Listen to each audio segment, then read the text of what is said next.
Hi, everybody, and welcome back to another episode. So today we have Simone Berry. This is an amazing person, and you are in for a treat, I believe. Simone, welcome. Thank you. I appreciate it. Hopefully, I'll execute the treat. So can you introduce yourself? Can you talk about some of the amazing things you and your company do? So I'm Simone Berry. I'm a designer and creative strategist. I worked in corporate America for the last 15 years, and I'm currently working on launching a sustainable social impact brand that focuses on increasing the representation of Black and Brown women in fashion and utilizing tech as a new narrative for sustainability. Excellent. So yes, we're gonna have a couple topics to cover today. But before we get to that, could you I tell forgot me? to say, my brand is called We Exist. I always forget to say the name of it. I Now, need to start with the name of it and then go into my spiel, but sorry, it's We Exist. all right, how do you spell that? Because We, OUIXIST, as in we, yes, exist. see, So theoretically, it's a double entendre. See, she's already brilliant, and we just started. All right. So, as we ask everybody, what's your definition of sustainability, and what are your top two SDGs? So, sustainability in fashion is very challenging. Realistically, fashion is not sustainable. As a whole, as an industry, it's not actually, you can't say it's sustainable. We use it as these marketing tag words, but the actual industry and supply chain flow is not sustainable. So what we can do is do our best to do no harm, to make adjustments in areas where we can until we can actually execute a circular economy, which then we could say we are sustainable. But at this point, we haven't reached the point where we can take that research, take that science, and actually produce it in more than 1, 2, 3. I think there are a few companies that have come out with some really interesting, like biogenetic fabrics and things like that. But the executable monetization and even consumable reaction to it is going to take a while. Like, we're not actually able to create it and not on a mass scale, because slow fashion is important and it's one of the tenets, but to be able to reach the general consumer, like what other industries have been able to do in packaging and things like that, we have not. Additionally, we still create a ton of waste. So I think that in order for us to reach sustainability goals, we really have to be a lot more intentional with our designs and looking at where we can do no harm. Obviously, do no harm is not nice. So sustainability sounds much better, but sustainability also has to look, especially in fashion, on more than just the environmental goals. It should be social goals. It should be human goals, as far as equal wages, the work, labor force, fair labor. There's so much that we can do, and a lot of companies are doing really good job at addressing it, and most, unfortunately, are not.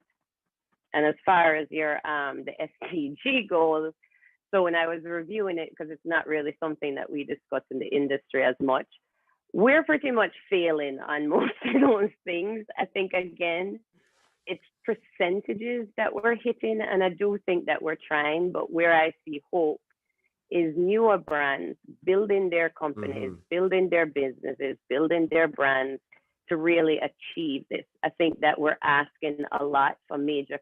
Actually, we're not asking a lot. We're asking for the bare minimum. But when you look at corporate structures, boardrooms, profits, EBITDAs, all these things, they now have to take their business model from here and go backwards to start it over again, or start creating pockets where they can adjust. I don't think any major corporation is going to go to their board and say, okay, so we have to take hits of like 50% to our profit, and we're going to change to an all sustainable model, and we're going to have to test it for a year. So I don't know how your profit margin is going to be. Our EBITDA is going to deep dive. You're not going to have any dividends, which is in theory what kind of has to happen. So what you're seeing is like compartmental changes innovation, trying to move the bar. I do think that a lot of companies are doing a better job as far as factory quality and ensuring that these factories are fair labor and they're not.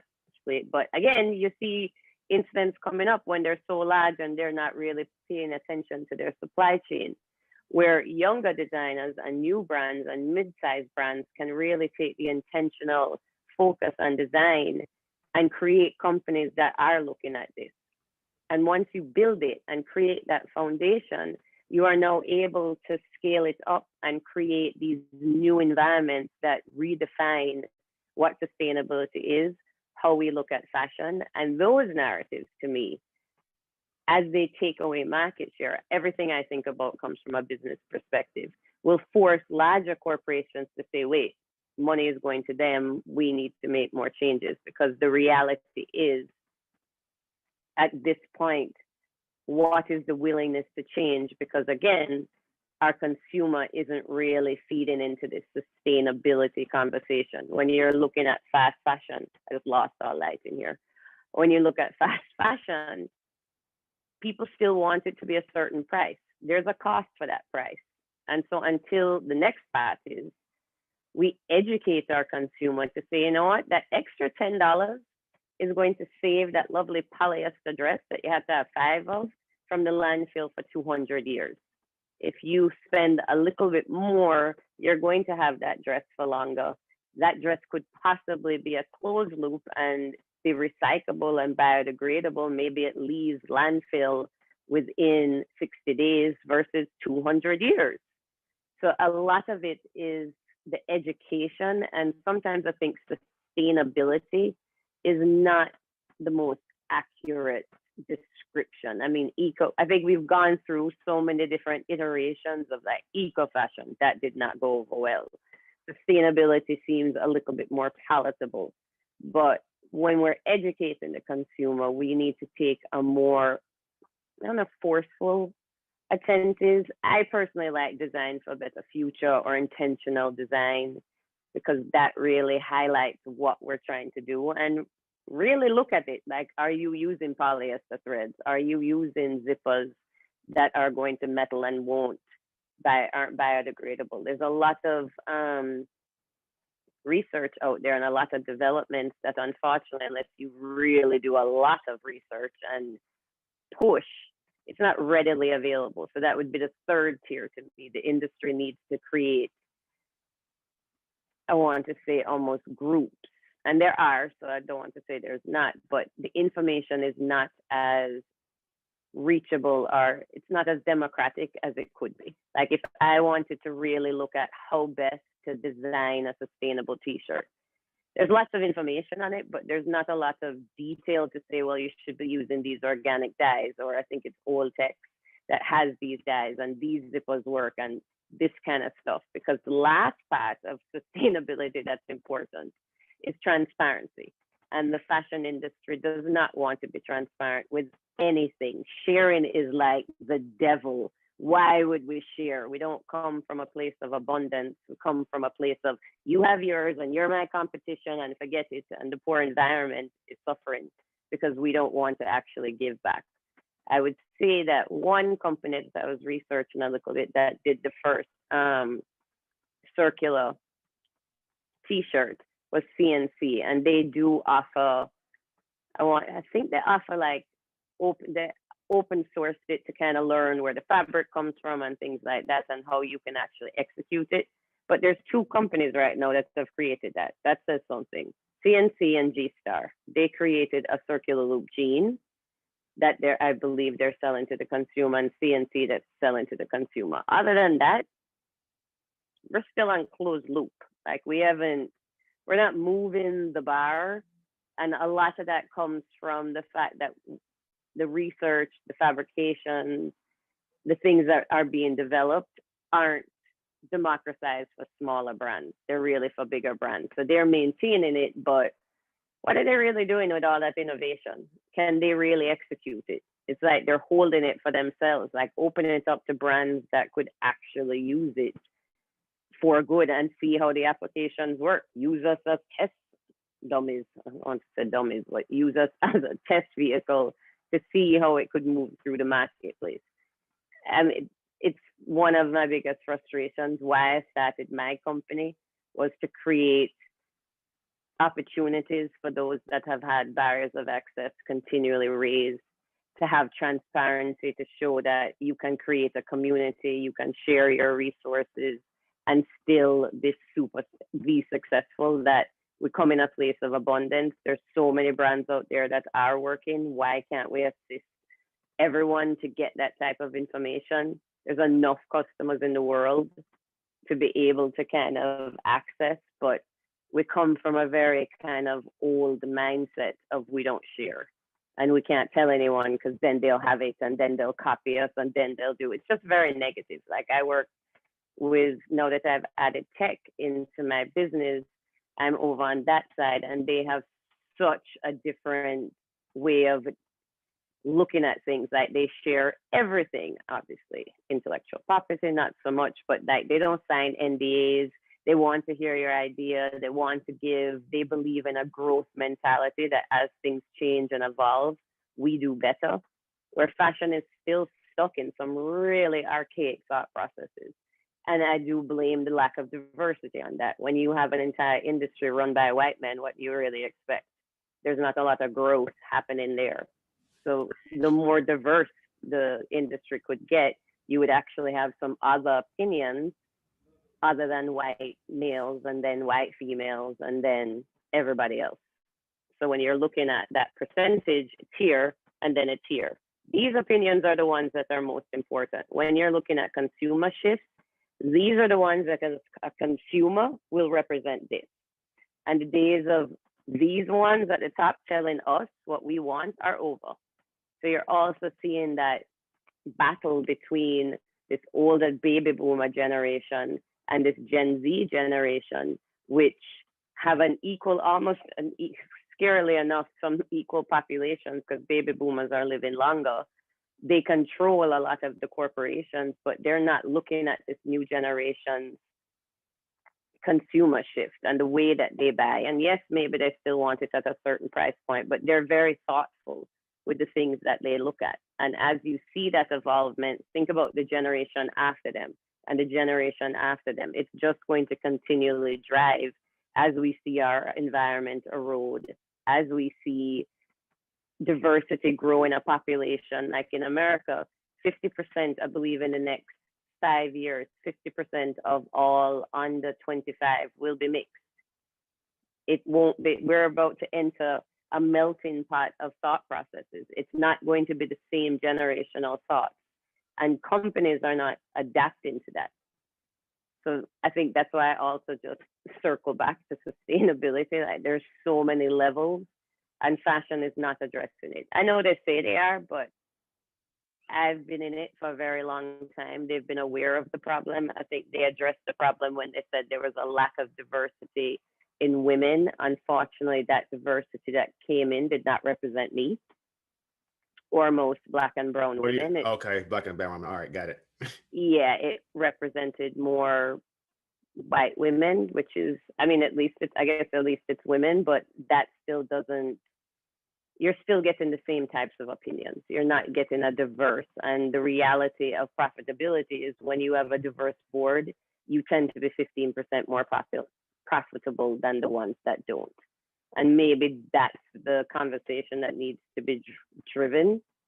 But I think there's another point that until we can prove sustainability can be profitable, it'll still be a struggle. And I think more companies need to look at it from that viewpoint. I know it's like, feels like no, if we make money, it's not, I don't think that's the reality. I think that if we can create products that fit in the life cycle, again, if we can be intentional about the design and do less, doesn't mean we need to sell huge volumes of it, because obviously we don't want that. Slow fashion needs to be intentional, but it also means inventory. So controlling your waste, not overproducing. I just think there's a lot of different levels that you can play in and still be profitable and monetize and scale and start changing these narratives about what sustainability is. Obviously, my opinion sometimes veer a little left because I look at the business of fashion versus just the creative of fashion, which is important. But we have all this technology that can really assist us in driving a change in our supply chain, limiting waste, controlling the amount of development, testing before we actually ship, creating really more innovative ways to interface with the customer. Like there's a whole metaverse that's being created. Do we really need to sell physical clothing anymore? Like there's so many conversations that we could be having that doesn't actually represent this traditional supply chain or what we see of it. There's so many different vehicles, and it's really up to this newer generation to drive those conversations. Unfortunately, higher education is still repeating the same loop of the same stuff. Agreed. I mean, there's agreed. programs here that are just teaching Illustrator. I mean, no designer can enter any company right now and not know Illustrator. They should be teaching PLM, and these are like the basic portions of what they need to be teaching. I love the idea of draping, but there's very few companies still draping. So you're looking at like the top 4% of luxury that may be draped, which truthfully don't think they do because they manufacture in China. So they're not really draping like that.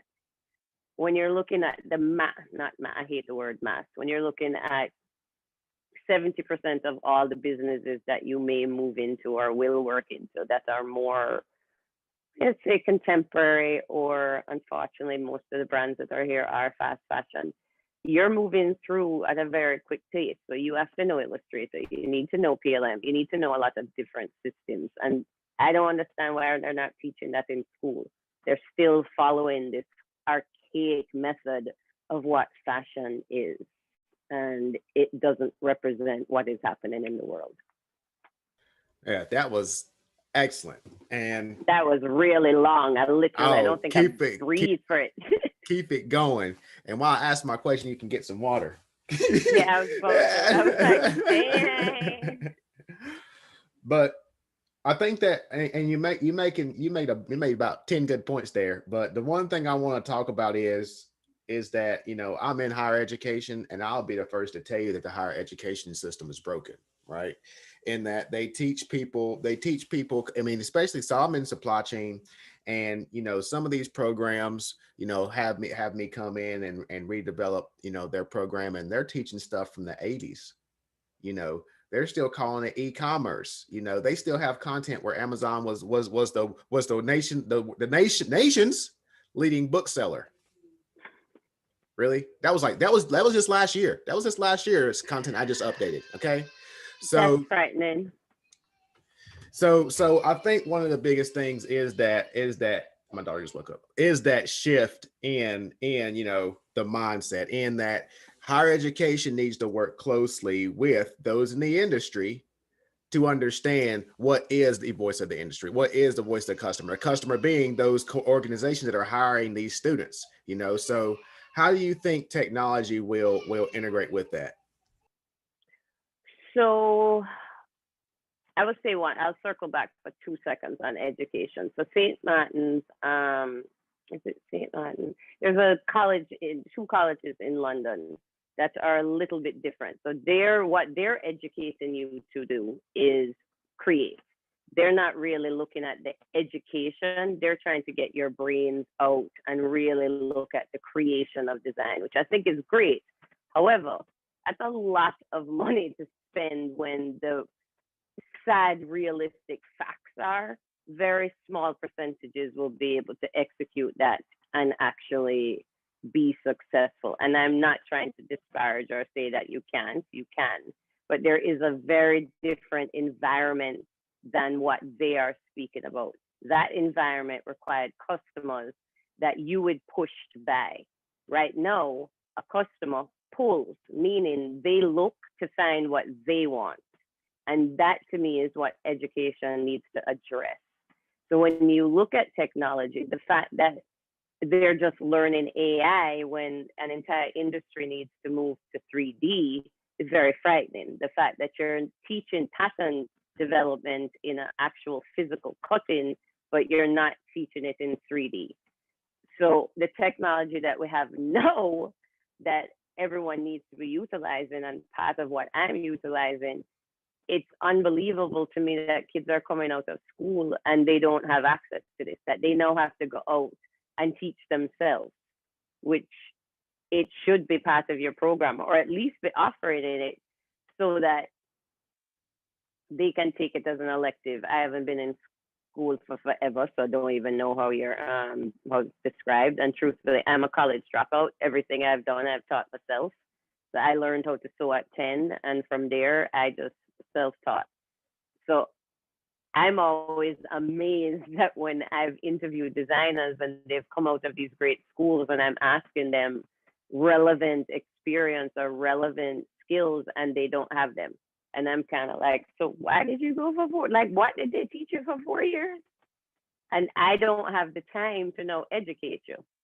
So it's sad to me and disappointing that the educational system is still, like everything else, really stuck in this thought process that just doesn't exist. And it's not really that difficult to open your mind and say, oh, humans evolve, we change.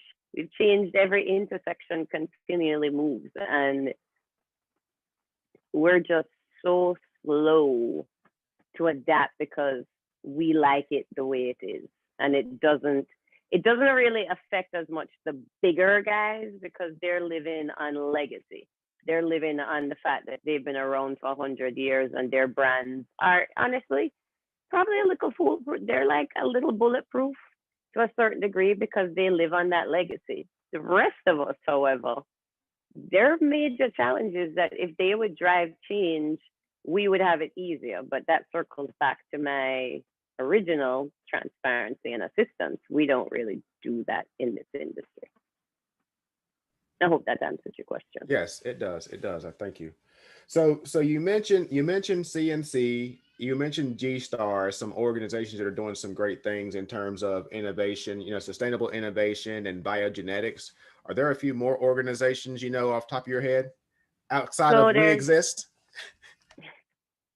So I'm not doing any bio development because honestly, that I would only be able to like make 1, maybe 10, and the cost of it would be way too expensive for me. But there is public school actually just launched a shoe that is fully compostable. It was created in the same way that you create kombucha. So it was done through the Flow Factory, the Slow Fashion Factory, and they have a 1x1 summit where they've been doing a lot of different developments with luxury designers, like mid-luxury designers. I think they did something with upcycling with Mara Hoffman. They did the bio fabric development with public schools. And they did 3 other initiatives, but it's a great program to look at. They're definitely driving these narratives further, and they're way up beyond. Like my company is just right at this point, still focused on creating a closed loop process that's real. So we're looking at the fabric being recyclable, biodegradable, looking at all the pieces of the design that we're putting into it to ensure that by the time we reach to the recycling process, that we can actually have it recycled and put back into the system to create fabrics. A lot of times and this applies for everything.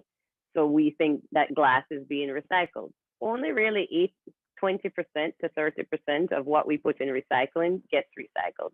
Same thing as apparel. There has to be conscious thought to what you're putting into it, or it still becomes waste. So our goal is to really create products that when we say it goes in or it goes somewhere, that it will be biodegradable to the point that it can break down. Or it can be, and we focus more on putting it back into the system to create another product. So it's recycled, recycled, recycled. Eventually, if we could reach, the goal is obviously to reach a circular system, but I don't know that that would be attainable for us until the next 4 years. I would actually prefer to create a whole distribution channel in the metaverse and not even have to develop goals. That would be like the ultimate goal. Okay. So So for someone looking to create this a sustainable company, let's just say they're very early stage startup, what type of advice would you give them? I would look at what you really want to achieve as far as sustainability goes. I think there's lots of different versions. There's no one way that this is what sustainability is. What's important to you, whether it be upcycling, whether it be recycling, whether it be closed loop, whether it be circular, whether it's 3D printing. I mean, you have to look at the product you want to do and the brand. I think if you've chosen to say, yes, I want to do less harm and said that my brand needs to be more sustainability, there has to be a lot of intentionality with your thought process.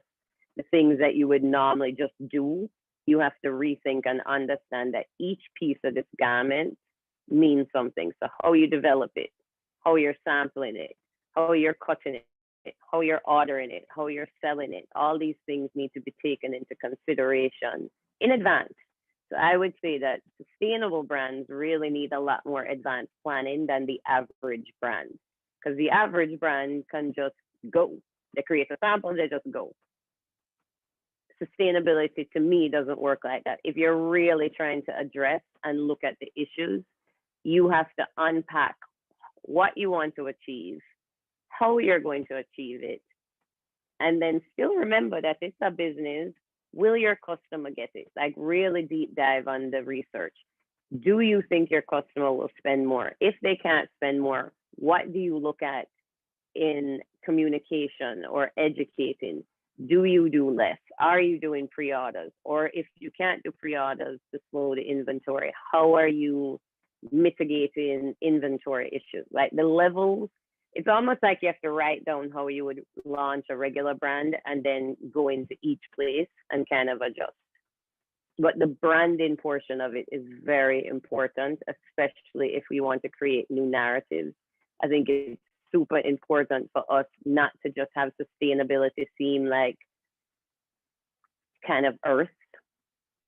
And a lot of times, like when you say organic, people have like this kind of green effect to it where they don't see sustainable clothing as something that's attainable, or it's just, I can't think of the word right, a little bit too holistic. Is that a great, I don't know, natural, like all these types of words pop up, and I don't think that's the reality of what it can be. I don't see why it couldn't just sit right beside any other brand. The main difference is our brands aren't going to hurt the environment, and how it was made didn't hurt the environment. Yours were. Excellent, excellent.